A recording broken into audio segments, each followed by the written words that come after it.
Hey folks, AJ here. We're back at my famous workbench. Today I want to talk about the suction assembly, the 30139 suction assembly.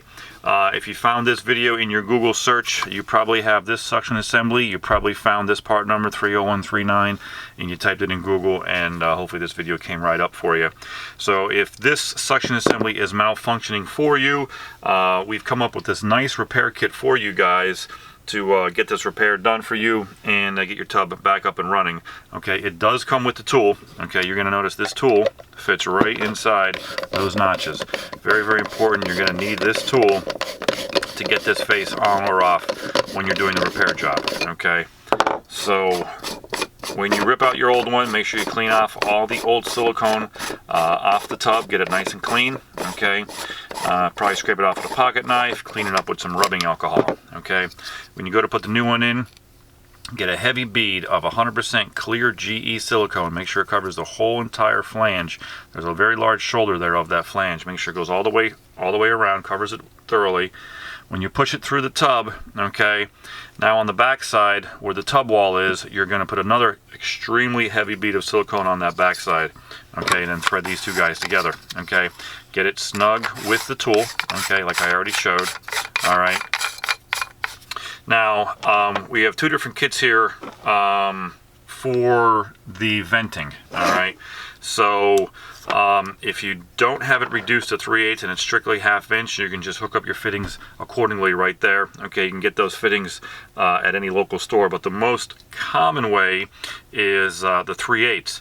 So reducing from 1/2 inch to 3/8 is very, very difficult, so we're including this in the kit. Okay, so now that reduces it down to 3/8 barb. We're going to give you a piece of vinyl tubing, okay, that you can connect to those, and a coupling to connect to the original pipe. All right, so all this comes in the kit for the 3/8 fittings, okay, which are very hard to get. If you're still using the 1/2 inch, it's not a big deal. Those are very, very easy to find. Okay, PVC cement on the fitting when you go there, cleaner and cement there, and then when you go to put the tubing on, all you just need a little bit of PVC cement there, and then slide your vinyl pipe on, then you're good to go. Okay, give it at least 2 days for everything to dry before you add water to it. Okay, now the suction covers, they've reduced the amount of colors that are optional, okay, for these covers.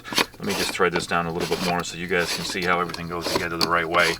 They're only offering basically white, and there's 2 shades of white, which is nice that they offer. Very, very popular in the bath industry to have those 2 shades.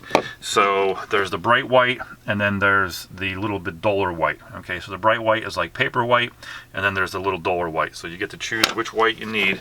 Okay, and you're going to notice we have this little circle here on the middle of the suction cover.